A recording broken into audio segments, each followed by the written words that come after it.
दोस्तों last video में हमने डाइक्सेल के इस इंटीग्रेटेड लिथियम बैटरी इन्वर्टर का रिव्यू किया था और आप लोगों के काफी सारे कमेंट्स आए थे कि आपको इस लिथियम इन्वर्टर का एक लोड बैकअप टेस्ट और चार्जिंग टेस्ट देखना है। आज इस वीडियो के अंदर हम करने वाले हैं इसका लोड बैकअप टेस्ट और चार्जिंग टेस्ट। और इस वीडियो से पहले ही हमने इस इंटीग्रेटेड लिथियम बैटरी इन्वर्टर को एक बार ड्रेन कर लिया, यानी कि जो फैक्ट्री चार्ज जितना भी परसेंटेज आया था उसको हमने फुली ड्रेन कर दिया है। एक बार मैं आपको यहाँ पर भी चेकआउट करा देता हूँ। यहाँ पर अभी आप देख सकते हो मैंने यहाँ पर लोड चला दिया है और ये बीप कर रहा है क्योंकि जो बैटरी है वो बिल्कुल ड्रेन हो चुकी है और फ्रंट के अंदर लिखा हुआ भी आ रहा है कि आप लोड को रिड्यूस कीजिए क्योंकि जो बैटरी है वो लो हो चुकी है। हमने इसको पूरी तरीके से अब ड्रेन कर दिया है और सबसे पहले हम चेक करेंगे इसका चार्जिंग टाइम, क्योंकि कंपनी कहती है कि ये जो इंटीग्रेटेड लिथियम बैटरी इन्वर्टर है ये 4.5 घंटे के अंदर रिचार्ज हो जाता है क्योंकि 25 एम्पेयर से बैटरी को रिचार्ज करता है। तो चलिए देखते हैं कि फुल ड्रेन होने के बाद ये कितनी देर के अंदर चार्ज हो जाता है।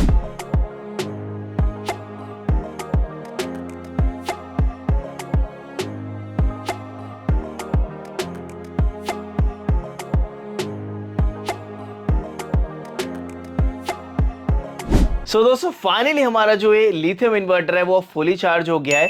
ये टेस्ट हमने स्टार्ट किया था 9:55 पर और ये एंड हुआ 2:25 पर, यानी कि पूरे एग्जैक्टली जो 4.5 घंटे है उसके अंदर ये चार्ज हो गया है। और अगर बात करें यूनिट्स की तो इसने यूनिट्स कंज्यूम किए हैं 2.06 यूनिट्स, यानी कि लगभग 2 यूनिट का जो इसने इलेक्ट्रिसिटी है वो यहाँ पर कंज्यूम किया है। बट एक चीज़ काफ़ी ज़्यादा सही है जो कंपनी क्लेम करती है और इस इन्वर्टर के फ्रंट पैनल के ऊपर भी लिखा हुआ है, वो सेम चीज़ जो है वो हमें इस रिजल्ट के अंदर भी देखने के लिए मिली है कि पूरे 4.5 घंटे के अंदर रिचार्ज हो गया है। और मैक्सिमम जो वॉटेज इसने कंज्यूम किए हैं वो है 452 वॉट्स, यानी कि मैक्सिमम ये 452 वॉट्स का जो लोड है वो ये कंज्यूम करता है बैटरी को रिचार्ज करने के लिए। तो अब ये रिचार्ज हो चुका है, अब हम करते हैं इसका लोड बैकअप टेस्ट। अब कंपनी बोलती है कि अगर आप 400 वॉट के बल्ब लोड यहाँ पर डालोगे तो आपको 3 घंटे 15 मिनट का बैकअप मिलेगा, यानी कि 200 वॉट के 400 वॉट का बल्ब लोड की मैं यहाँ पर बात कर रहा हूँ। बट यहाँ पर हम बल्ब लोड नहीं चलाएंगे, हम यहाँ पर 400 वॉट का जो एक्टिव लोड है वो हम यहाँ पर चलाएंगे और देखते हैं कि ये कितनी देर का बैकअप देता है।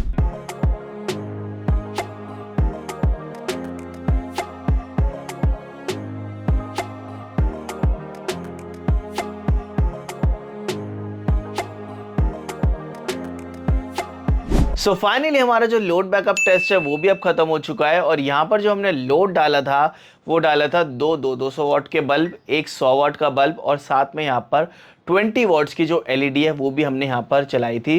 तो लगभग ये जो लोड था वो 396 वॉट्स के आसपास था, यानी कि आप 400 वॉट एक्टिव लोड यहाँ पर मान सकते हो। अब कंपनी जो क्लेम करती है, जैसे कि मैंने आप लोगों को बताया था कि 400 वॉट के बल्ब लोड के ऊपर 3 घंटे 15 मिनट का बैकअप आपको मिलेगा, यानी कि अगर आप 200 वॉट के बल्ब चलाओगे तो उसमें 3 घंटे 15 मिनट का बैकअप मिलेगा। बट यहाँ पर हमने 400 वॉट का एक्टिव लोड चलाया पूरा का पूरा। अगर हम यहाँ पर 400 वॉट का बल्ब लोड चलाते तो तकरीबन जो इन वॉट्स आता है वो 320 वॉट के आसपास आता है। तो हमने यहाँ पर एक्टिव लोड चलाया और हमें जो यहाँ पर बैकअप मिला वो था 2 घंटे 50 मिनट का और जो यूनिट्स हमें यहाँ पर मिली वो थी 1.09 यूनिट्स। यानी कि जो कंपनी यहाँ पर क्लेम करती है कि अगर आप 400 वॉट का बल्ब लोड चलाओगे तो आपको 3 घंटे 15 मिनट का बैकअप मिल जाएगा।